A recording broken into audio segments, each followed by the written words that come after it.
Cung hai cung ở trước hai cung. Ôi mau thứ hai. Ôi ơi chồng thứ hai còn.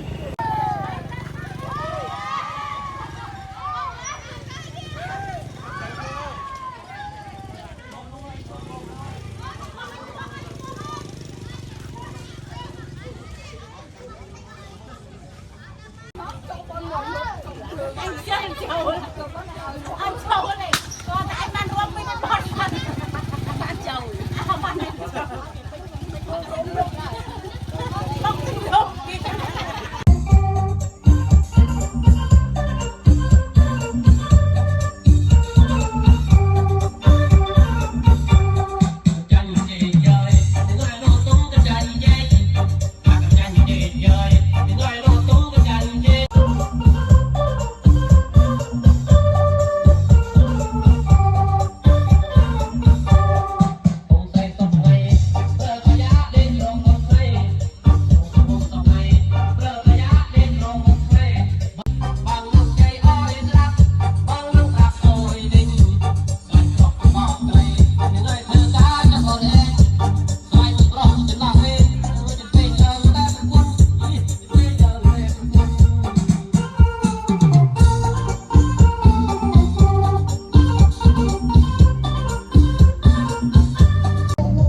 Chẳng chỉ tha phung sông chưa kia nè ăn chay tê